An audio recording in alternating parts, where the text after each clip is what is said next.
Since the early 1980s, people have been talking about the black-eyed children. They are described as being like colorless, expressionless children with utterly black eyes. They will suddenly show up in the dead of night, begging for help. They ring bells, tap at car windows, and sometimes just loiter near fields in the countryside.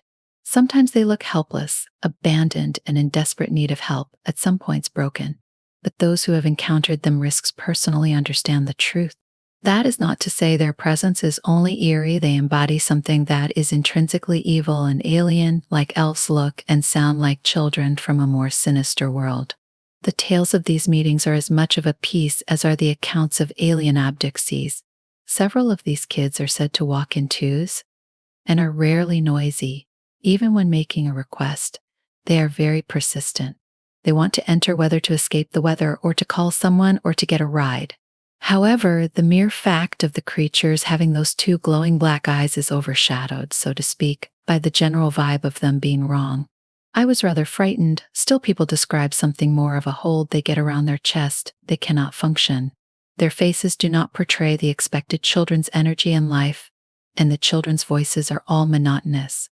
And there are the eyes, black, empty, pitiless, which dreadfully appeal to that something in one which they intends to kill. David, a truck driver who has many years on the road, never paid much attention to odd things he could meet during his long trips.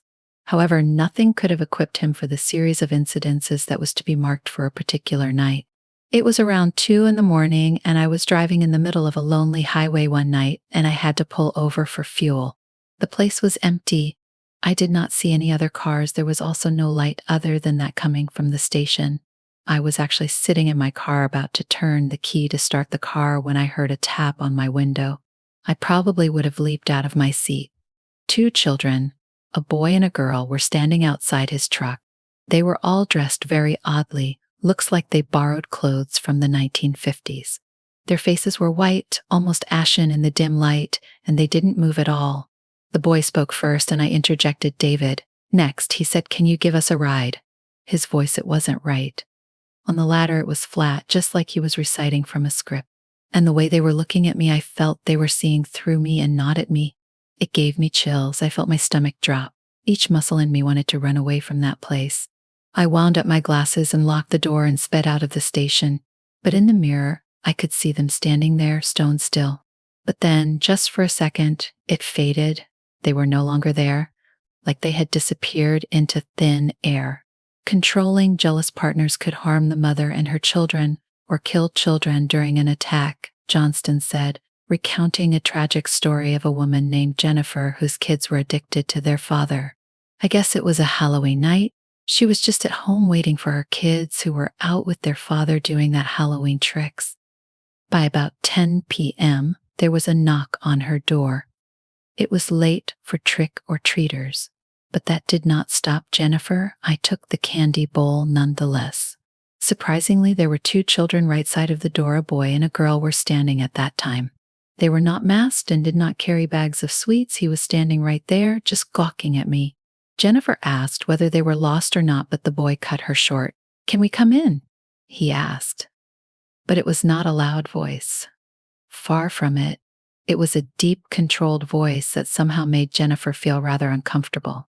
I said no and asked them again if they required assistance, she recalled.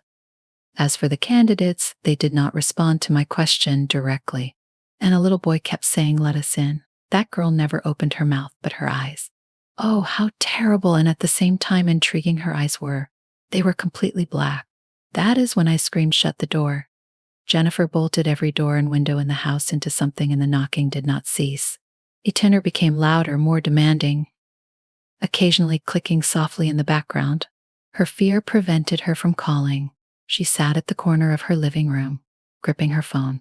Later, the noises ceased during the night, but Jennifer couldn't sleep for several weeks more. Who are these creatures and where did they originate from?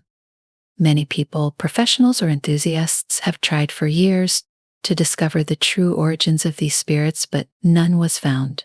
Others think that black-eyed children are the reincarnations of departed souls, the souls that are doomed for an eternity of suffering. They are said to lose their humanity and their souls. They are also said to represent the supernatural realms, Some people have proposed that maybe they are evil spirits who would love to get into a human's house or car if given a chance. In folklore, for example, it is traditional to have vampires or some other menacing spirits to be invited in a house, for instance, before they can perform their acts. The so-called black-eyed children are cited and explained by a comparatively more recent theory, aliens. These abductions include emotionless voices, strange and erratic behaviors, and hypnotizing mannerisms, which prompts most people to think that the aliens are hybrids or experiments put on Earth.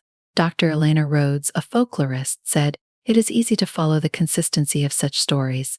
From one place to another and from one period to another, the specifics remain pretty much the same. Whether they are spirits, demons, or aliens, one thing is certain: this is so because their presence triggers within a person's an extremely deep down, animal-like terror." Megan and Jake are two lovers who went on a camping on the woods and as usual met something they could not explain. "It was our second night when we were in the forest," Megan told. "During the night, around midnight, or at least what we felt was midnight, there was some whispered conversation coming from outside the tent. At first we thought it was the wind, but then we heard it clearly let us in." The couple froze. The voices lasted, rising louder and louder and closer. Jake then unbuckled the tent just enough to look outside. "Two kids were standing there," he added. "They were pale, as if they didn't step outside during the daylight for years. And the eyes, they were just the terrifying empty black holes. It was like the first time she had ever been afraid. Those children did not came near, but instead were saying, 'Let us in.'" The children never physically came closer to Megan and Jake and remained inside the tent, fully scared until the kids stopped making noises at night for several hours. The next morning, there were claws marks on their tent and tracks from the creature lead into the forest. The black-eyed children may never be solved, but the stories of people who claim they met these terrifying children are very similar. The most unnerving aspect of these stories is the unknown. The title here really is the question that this show asks specifically: what happens if you let them in? Consequently, the next time you hear someone knocking at your door in the middle of the night, don't be too quick to open the door. If you ever encounter children with black, soulless eyes asking for help, remember, don't even let them in, no matter how much they try to plead sympathy. These are not simple pieces of folklore, they are cautionary tales, all of them. The question remains, will you listen?